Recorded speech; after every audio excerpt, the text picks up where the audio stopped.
Swayam Prabha. Digital India. Educated India.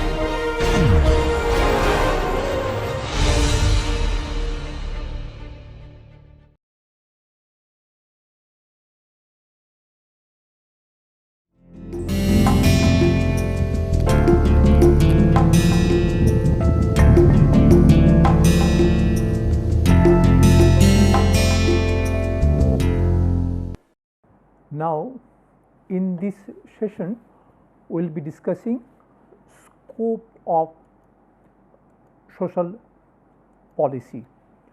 Now, as I mentioned earlier, the scope of social policy varies from country to country. This happens due to in various country government subscribes to different type of ideology. In this world our life is shaped by many ideologies. Now, out of those ideologies, the most important ideologies which shape our life are capitalism, communism and socialism.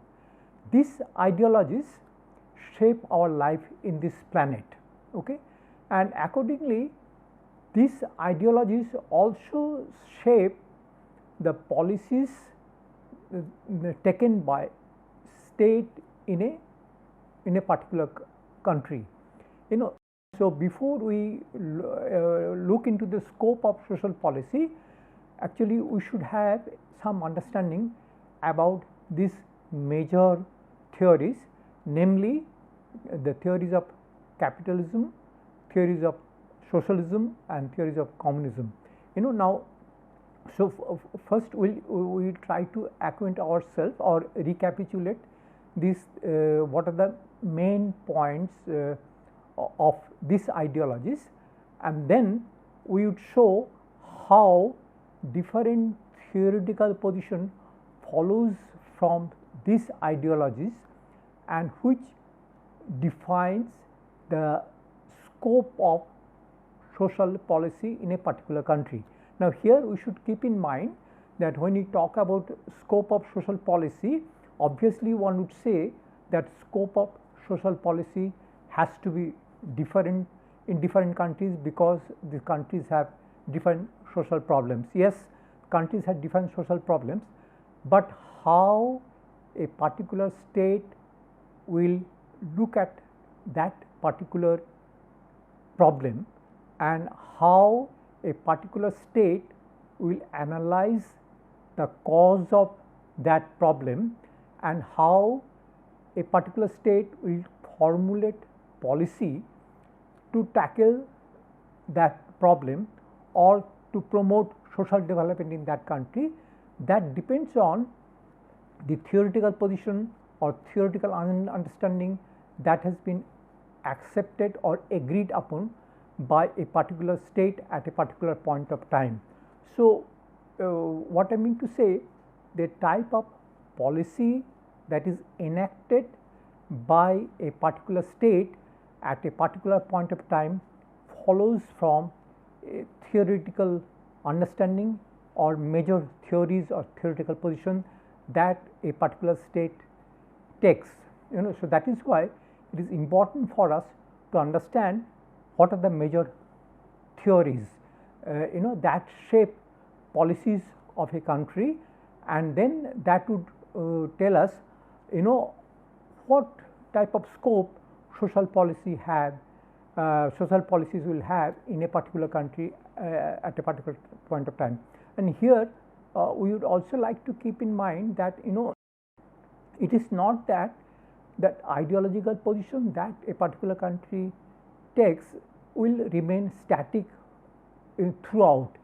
These ideologies or subscription to a particular ideology may keep on changing over a period of time. So, accordingly policies of the state also would change, like a country may be more socialistic, okay, then when a country subscribe to a socialistic ideology, then that country will take one type of policy and one type of solution they will think of, but when that country, the same country may subscribe to more capitalistic type of orientation, then that country will change or take a different type of policy, which we will also see later in our discussion.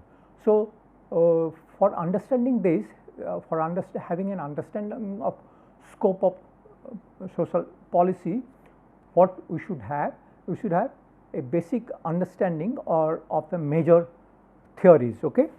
Now, one major theory, as I said, is capitalism. Okay. Now, capitalism, what is capitalism? Capitalism, we are just making, I am making some important points of capitalism. Capitalism refers to individualism or laissez-faire. Laissez-faire, it means that every individual should have freedom to do whatever they want to do. Now, so it is based on, capitalism is based on, individual is the main essence of capitalism. That means it says that every individual should have absolute freedom of what they want to do, whatever economic activity an individual wants to carry out. Now, one important point of capitalism is that private property is a natural right of man.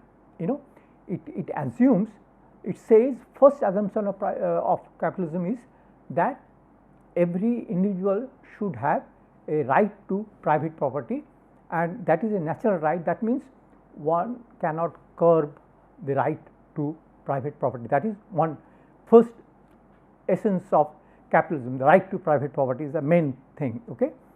Now, then after assuming that private property is a fundamental right of every individual, then it says that individual knows best his own interest and how to pursue it. Then it says that every individuals are selfish human being. Every individual they work to pursue their self interest. Okay. And it assumes that the individual knows what is best in their interest. Okay. And how to pursue it. That means, first of all, every individual will have a right to private property, and secondly, that every individual knows what type of activity is in his best interest and how to pursue that. Okay. And what is very important assumption in capitalism is that in pursuing his own interest, individual also serves the common interest. This is very interesting. Now, in other words, what capitalism says, that let every individual pursue their self interest, because it assumes that every individual knows what is best in his own interest, because they try to promote the self interest. Okay. And after that, it says that let every individual pursue their own self interest. And when every individual tries to pursue their self interest, what happens? What happens that when every individual they work to pursue their own interest, ultimately common interest is served. That means society would progress. Every individual, when selfish individuals, when they work in their own interest, and in that process what happens, there will be something called survival of the fittest. Some individual will be able to pursue their own interest better than others, etc. There will be competition among the individual to pursue their self interest, and in that process the society will prosper, and in this prosperity will serve the common interest, or the society would pursue through this process. Assumption of capitalism is that only when each individual is allowed to pursue their own interest, the society prospers, and that would benefit that serves the common interest. Okay, this is what is the assumption of capitalism. Okay, now what it follows from this, and this has the implication for social policy. Like what it follows, it says that government should not interfere in economic affairs. As it says that an individual should be permitted to pursue their interest, so let them pursue their own interest. So if we want to help or if state allows every individual to pursue their own interest, that means government should not intervene. Government should not interfere particularly in their economic affairs. That means every individual should be able to pursue their own economic interest, and so government will not play any role here. You see how it has implication for social policy. That means what follows, that government should not do more or should not do anything or do very little in formulating social policy, because when you pursue if you allow individuals to pursue their own interest and government should not interfere in economic affairs, then only what happens, the prosperity happens in the society. Now of course that does not mean that government will not intervene at all. It says that government should intervene to establish free trade in foreign commerce and to promote competition. It says that what will be the role of the government? Role of the government is to help individual to pursue their own interest. So how government will help individuals to pursue their own economic interest is to establish free trade. There should be no bar in having a free trade and free trade with foreign commerce, etc. And there should be competition. There should be government should try to promote competition among the individuals, among the various business organizations. They should compete and there should be free trade. Their government should not try to protect business organization of a particular country from foreign business person or business organization, because that would hamper. So ultimately let everybody pursue their own interest. Government should try to promote that and there should be free trade. Government should not play any role here. So in this process only prosperity will come. Then it also says that free competition in the pursuit of wealth is the only way of conserving the effects of natural selection and survival of the fittest.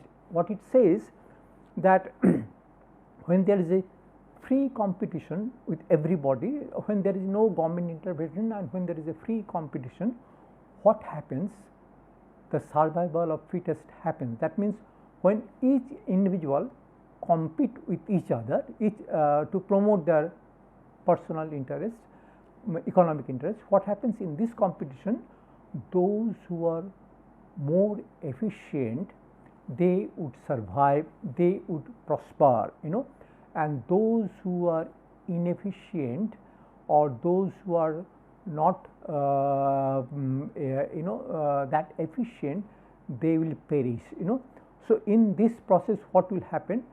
Survival of the fittest happens, and it says, and it argues that this survival, the most fit person would become most prosperous person in the country or in the world.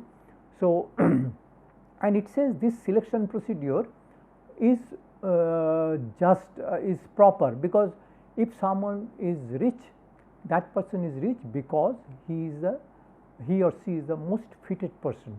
If someone is poor, that means that person is not that efficient. That is why he is poor. So the fittest person would survive, and survival of the fittest would happen, and that will be in the interest of the society.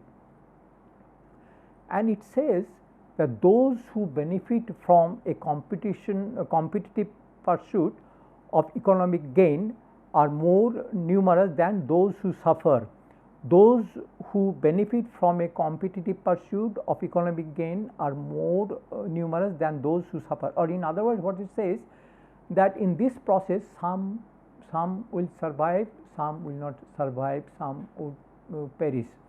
Now, now those who will adversely get affected in this process, their number is few, and those who would gain, they are more in number.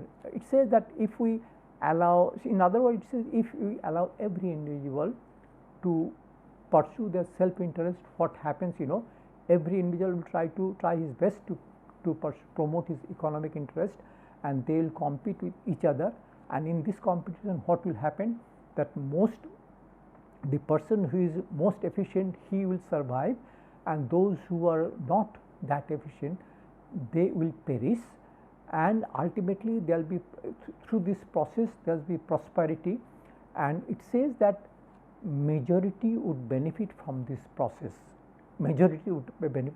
That is why it says that individualism, or giving right to private property, and promoting competition among individuals is at the best, in the best interest of the society. This is what is what capitalism says. Okay. Now you see how what is the implication. This has some implication from social policy, and it says that so government should not come in the way. Okay, that means government will have a minimum role in framing a social policy. Okay. Anyway, we will elaborate this later. We will see how from this ideology the scope of social policy follows. Okay. Now, after capitalism, apart from capitalism, another important ideology which is very prominent ideology is which is opposite to capitalist ideology, is the ideology of communism. Okay. Now, we will also look at the ideology of communism. Like in this world, many countries or many states, they follow predominantly a capitalist ideology. Similarly, there are some countries in the world, which follows more or less some form of communist ideology. Hence, we should look into this ideology. Okay. Now, first thing it says that mode of production in material life determines the general character of social, political, and spiritual process of life. What it says, communism, first thing it says that mode of production is very important. Mode of production is the base of a society.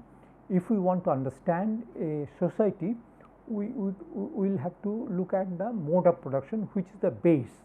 Okay, and depending on this base, the superstructure or other type of organization in a society, like say education system, religion, political system, all these, what will be the nature of all these superstructure will depend on this base. That means mode of production is the main thing or essence or the base of a society, which influences or which shapes other infrastructure or other superstructure, like nature of state, nature of education system, nature of religion, etc., etc. So, spiritual life, etc., political life, all these are influenced by the mode of production. Okay.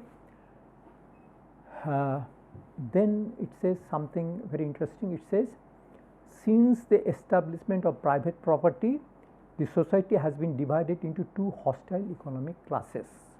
Okay. It says actually the society has been, ever since the private property has been established, society has been divided into two hostile economic classes. Okay. I think let me go back in the history to explain how this happened, how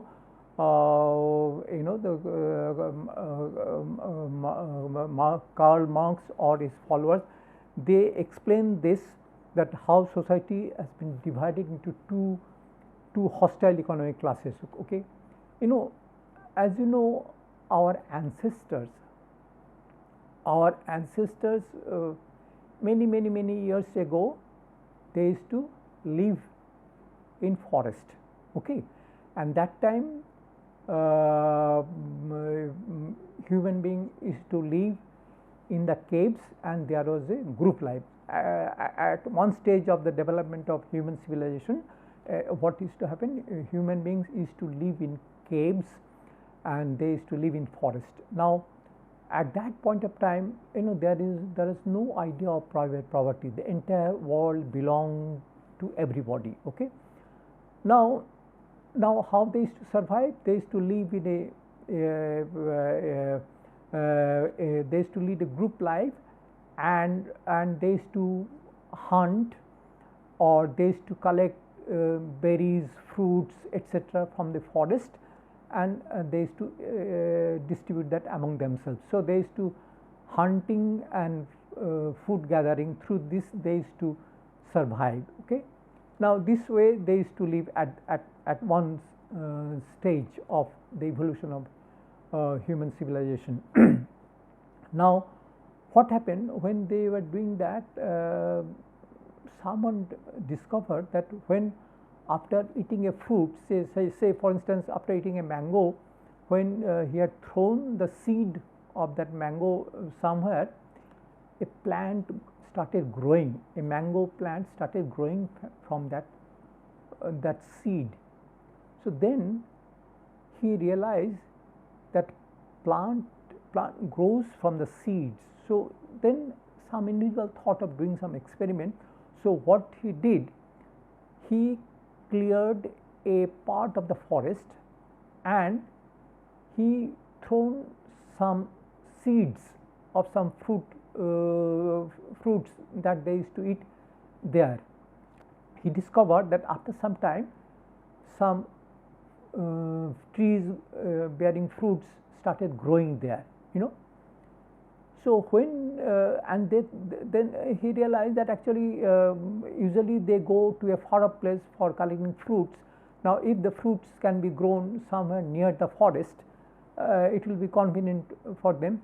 So then he started clearing some part of the forest, and he started growing some trees, some fruit bearing or edible plants in that area, and those things started growing.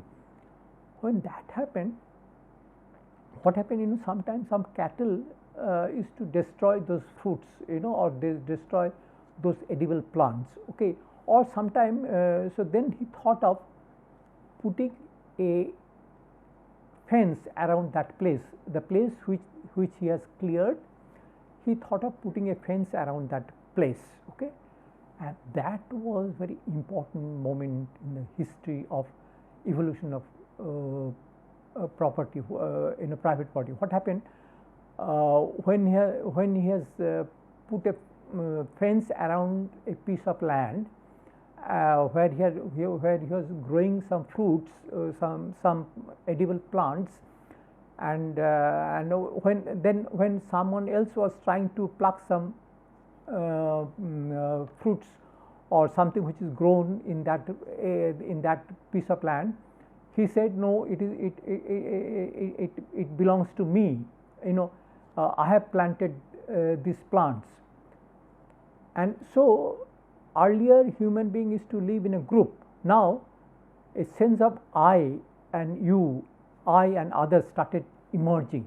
He said, this land belongs to me. So sense of private property started emerging. Okay, so in this way what happens? The private property started emerging. Okay, and the Pandora's box started opening up, and so if that person started claiming that this piece of land belongs to him, and whatever is grown in that piece of land which he has fenced, whatever is produced there, that belonged to him, not to the group, not to the others. Okay. So, now the sense of private property emerged, and then he thought that if he can grow some plants, why should he live with a group?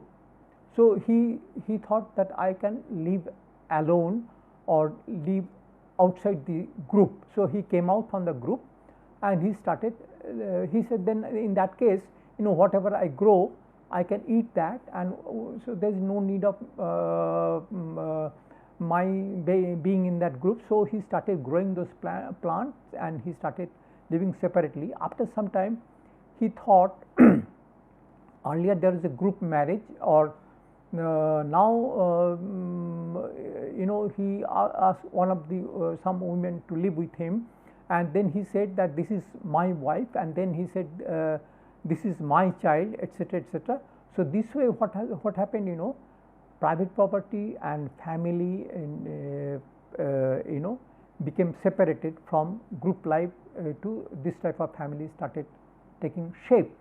And what is most important, what happened in this process, after some time he realized that it is very difficult for him to give labor to produce the crops in the piece of land alone. So, then he then asks some other members of the group that can you work with me in this piece of land, then whatever will be produced I will give you a part of it.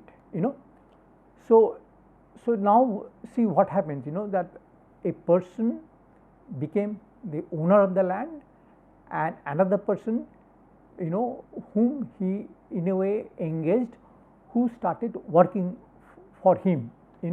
So, two classes started emerging, that some person started owning a piece of land, and then he could get some other individual to work in his land, and he started enjoying the fruits of the labor of that other individual. The other individual started working for him, because he somehow he could not own a piece of land, or so he started working in somebody else's land, and as a result of that he was getting something in return to eat, etc., etc., but he did not own that land. So, society became divided in two classes. One class is the owner. This way some other individuals also started doing. So, what happened, society became divided into two classes. One is the owner of landowners, another class is those who work for the landowners. Okay. Now, in this process what happens, some sort of exploitation started happening. Those who were owning the land, they started taking the advantage of the labor of others, and enjoying the fruits of the labor of others without giving that much of labor which they used to give earlier. Okay. So, this way and because of that society became divided into two hostile economic classes. After some time, those who worked for the landowners, they realized that actually they are getting exploited. So, they became slightly hostile to the landowners, but they could not do much. They were working for the landowners, but this is how two hostile economic classes emerged. Okay. Thus, society became divided into class. Now why I mentioned that the two hostile economic classes emerged. Now, the question is why this hostility? The primary reason for this antagonism is that the capitalist class, through its ownership of means of production, is able to appropriate the surplus value created by labor. As I was telling, that what started happening, the class which own the land or own the capital, they started misappropriating the labor or appropriating the labor created by others, okay, and this happened through a process of surplus value. It is important to know this concept of surplus value, okay. That will enable us to understand why there is hostility between two classes, okay. Now let me explain briefly. The narration that I gave it is a there is some sort of imaginary narration, but this narration actually through this narration I was trying to present what happened, how private property emerged, okay. Now I will try to explain this notion of surplus value, that what happened, the surplus value was created by laborers, but this surplus value was misappropriated by the capitalist class. Now I will explain how that happened. Like for instance, supposing this pen, okay. Now I would like to say, supposing I would like to produce this pen, okay. Now if I want to produce this pen, what I require, firstly, I would need some capital. I need some capital to set up a factory. So for that, when I have to give some interest, that capital that I take as a loan from bank or some other sources or whatever sources, I have to give some interest, okay. Then for supposing I am paying 1 rupee as interest for this capital that I have borrowed, okay. Now I would need some raw material, like say some plastic or some other metal for producing this pen. Now supposing this raw material, for that I am paying another 1 rupee, okay. So 2 rupees I have spent for paying for producing one pen, okay. Now then I have to employ some managers or some other employees, etc., who will for running this factory. For that also I have to pay say 1 rupee per pen, okay. So I have spent 3 rupees, okay. Now I will have to employ some laborers, those laborers who will transform these raw materials into this pen, okay. So for the laborers, says I have paid another 1 rupee to the laborers, okay. So what I have done, I have spent 4 rupees, okay.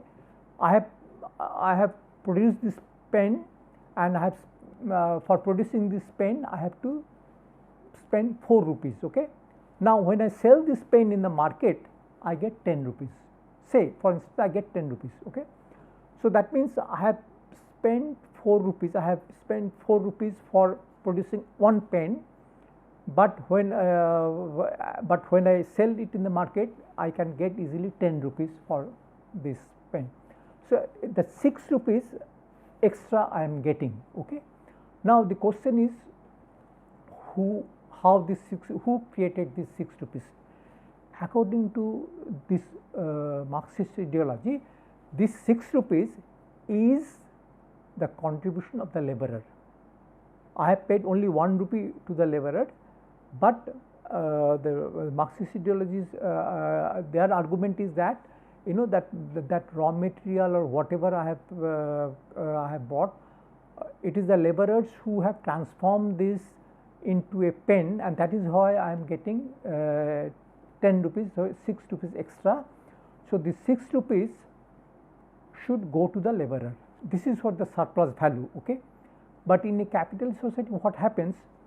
This 6 rupees is within quote misappropriated by the capitalist class. The capitalist class, because he owns the property, he owns the means of production, the 6 rupees goes to him, and that is how he became rich and laborers remain poor. So this happens through this misappropriation of the surplus value, and that is why there is an antagonism. There is an antagonism between among the laborer class, between the laborer class and the capitalist class. Okay, so this is what is the theory of surplus value. Okay, and why capitalist system? Now what is the argument of the capitalism? argument of the capitalist system is that actually these 6 rupees go to the capitalist to the owner of the means of production, because it is the owner of means of production, because he has taken the initiative.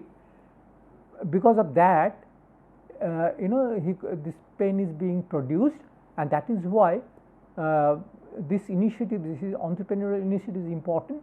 So he should be rewarded, he should get it. But according to the Marxist ideology, no, actually it is the contribution of the laborer, so they should get it. Okay, so this is the difference between these two theoretical standpoints, and what is important, because according to the Marxists, because the surplus value is created by the laborer class, but misappropriated by the owners of means of production, there is an antagonism, and that is why capitalist society that is why actually capitalism is wrong.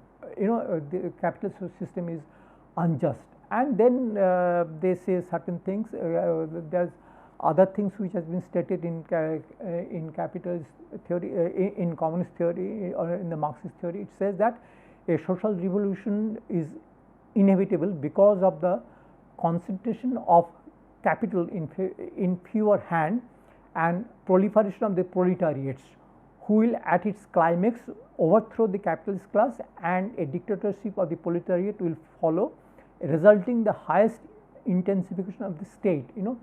So what the communist ideology argued, that actually because of this antagonism, what will happen ultimately, there will be a revolution. How the revolution would happen, that there will be there will be concentration of power, concentration of economic prosperity in the fewer and fewer hands, on the one hand, and on the other hand there will be proliferation of the proletariat, so there will be numerous laborers, numerous proletariat on the one hand, and there will be concentration of economic power, monopolistic tendency, and there will be concentration of economic power in the fewer and fewer hand. Successful capitalists will expand their business, and they will become richer and richer, and more people will in the process will become marginalized or poorer. So at one stage of at one point of time, there will be few capitalists and numerous proletariat, and hence and this, when this numerous proletariat, they become organized, they will overthrow and they will take over the state power, take over, and ultimately, and the state will wither away. How state will wither away? The Marxist Marxist argument is that state is there to protect the interest of the capitalist class. Now, once the proletariat come into power, they will acquire all the property that was owned by the capitalist class, and it will belong to everybody, it belong to the state, belong to the society, and everybody would benefit from that property. Hence, there will not be so state, slowly state will wither away, and in the new society, each man will contribute to the social wealth by his labor as much as he can, and will take from it what he needs. Okay, this is what, but this has never happened. Capitalism started declining before all this, but this was the capitalist ideology. This is the capitalist ideology. It is sorry. This is the communist ideology, and actually it is important for us to know this ideology. That will help us to understand the scope of social policy. If we know about this ideology of capitalism, ideology of communism, this will help us to understand how scope of social policy varies from country to country depending on the type of ideology they subscribe to. Okay. Now, let us go to this. As I said, apart from capitalism and communism, there is another important ideology which shape our life in this planet is the ideology of socialism. Okay. Now, in this ideology of socialism, there are many versions, there are many types of socialism, but among all this, Fabian socialism is most popular, and particularly in our country, we were influenced after independence. We said that we would like to establish a socialist pattern of society, and when we said a socialist pattern of society, we were influenced more by this idea of Fabian socialism. Okay, that is why I am just discussing the Fabian socialism. Now, Fabian socialism is based on the Ricardian theory. This we have to keep in mind. It says the rent of a given piece of land is in general the equivalent of its superior advantages in site, fertility or resources over the worst available land. In other words, what it says, that supposing there is a piece of land in the downtown of a city, okay, and there is another piece of land in nearby villages of that city, okay, or some backward region of that particular city, okay. Now, price of land will, or price of property in these two locations will be different.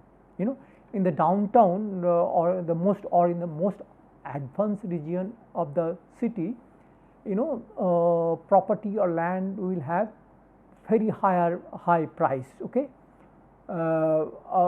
Whereas a land which belongs to a backward region will be priced much less, okay. Now, why that happens? The same piece of land, supposing 1 acre of land in the downtown and 1 acre of land in the nearby village, price will be very different. Now, why this happened? Ricardian, according to Ricardian theory, it is due to the type of advantages that you have in the advanced area or in the downtown. Supposing in the downtown, when you have a piece of 1 acre of land, that area has lot of advantages. Maybe there are that area is connected with road network, that area has good transportation facility, you get very good drinking water, etc., etc. Whereas if you go to another region which is very backward, say in a nearby village, where there may not be good communication, there may not be drinking water available, etc., etc., or other amenities not available. So, it is because of those amenities, the same piece of land would price much less, okay. This is what is the Ricardian theory of how price of land or property or capital varies, okay. Okay. Now, based on this theory, Fabian socialists say value is the creation of society rather than of laborers, okay. Now, it says that value, that if I own 1 acre of land in a downtown or in the very advanced area or in the heart of the city, I will be very rich, okay. Now, Fabian socialist says that this is because the value that extra value, the extra earning that I will be getting from the property that I own in a good location, that is because that has been created by society, because the road network or other electricity or water facility or whatever that is there in that particular location, it is because of that I am getting higher rent from that land. So, I do not have any credit for that. That has been created by the society at large, by the community at large or the state at large, and that is why I am getting more income, So, so it says that actually when I own a property or when I own a means of production, and it is not that is the contribution of the laborer. It is not that as the Marxist say that the capitalist class become richer because they misappropriate the surplus value created by the labor. But Fabian socialist says no, capitalist class become richer because the type of value that is created by the society at large in terms of, as I said, other infrastructure, whatever that has been created in a location which is located in a advanced area, that value has been created by the state or by the society or by the community. Okay. Under the unregulated competitive system, a capitalist retains the superior yield of his capital, which is due not to his superior ability, but the location of his business. Now if I own a piece of land, say 1 acre of land, say in the downtown or in the very advanced area or in the heart of the city, I get huge rent, I become rich. Okay. Now why I become rich? It is not by exploiting laborers.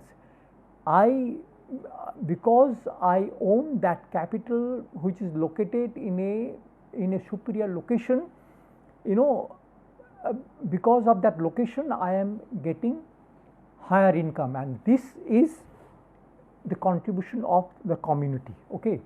Now one can argue that okay, he is getting higher rent, higher income from the property that he owns in a good location, but he has invested, he has bought that place. Okay. But socialism says investment alone confers no valid title to income. It says, someone may have invested in a land which is in a prime location, but that does not mean that he should get the income.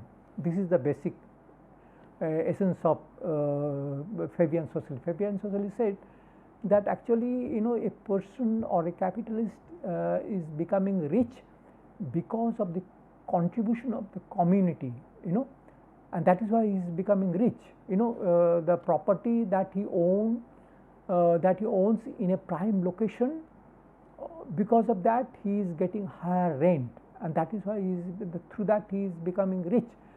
But that is not his credit. Maybe he has bought that land, but that does not mean that he should have he should be able to get income out of that land. Okay. He may have inherited that land or whatever may be, but that does not mean that he should get the income from that land. So it says the conflict is not between those who work for wages and those who employ wage workers. It is between the community and those who grow rich through investment. Okay. Now here is the main difference between the communist ideology and the socialist ideology. Now actually what we have just mentioned, that what is the argument of the Marxist? Argument of the Marxist is that actually how someone becomes rich, or why there is a conflict in the society between two classes, because someone who is able to employ wage workers, he becomes rich by exploiting the surplus value that is produced by these wage workers. Okay. So by misappropriating the surplus value, this person is becoming rich, and hence the conflict is between the capitalist class and the wage workers, because wage workers labor or the surplus value created by wage workers is misappropriated by the capitalist class. Okay. That is what is the argument of the Marxist or communist ideology. But whereas socialist would say no, actually it is not between capitalist class and wage workers, it is between the person who becomes rich because he has invested in a property, and the benefit that he is getting is the benefit which is due to the community. That a capitalist become rich because he is able to invest in a property which gives him higher income, but this higher income is created or generated by the community. Like if I have a property in a prime location, that property gives me higher income. This higher income comes from not by exploiting the workers. This higher income comes from because of the infrastructure that has been created by the community, by the society, or by the state. State may have created a lot of road network or other type of water facility, electricity facility, etc., which state has created, and because of that I get higher income from that property. So I am becoming rich at the cost of the community. Actually all this should have gone to the community because it has been created by the community, it has been created by the state, it has been created by the infrastructure that has been created by the state, and I get benefit out of it. So the conflict is between the community and the owner who becomes rich because he could invest on that prime property. Okay. Thus the objective of socialism is to obtain for members of the society the values which society creates by gradually transferring land and industrial capital to the community while making the state fully responsive to the community. Okay. What it says actually, so what is the goal of socialism? Goal of socialism is, or objective of socialism is to obtain for its members the values which society is. So it says that if the if the value has been created by the community, it should be transformed to the community. In other words, state should own that property through legislation gradually. Because a person or a capitalist has become rich because he was able to invest to buy a land in a prime location, and because of that, but that prime location has been created by the community, and it is through this creation of the community or the contribution to the community he is becoming rich. So this income should go back to the community. How? State should take over that property, and this income should go to the state or go to the community. If someone owns a coal mine, it says this coal mine is not, the state should take over the coal mine and give it to the and the earnings should go to the community. Or say for instance, we have Land Ceiling Act. Okay.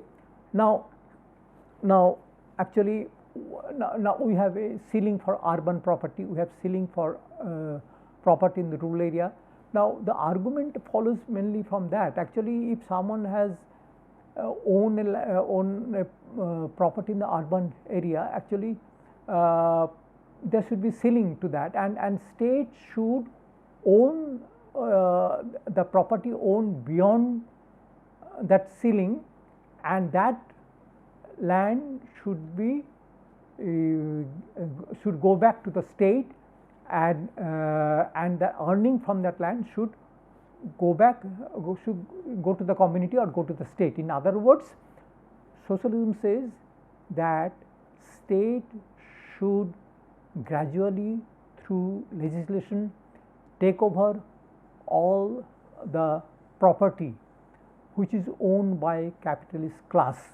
Okay, and this property, earning from this property should go to the community or go to the citizen.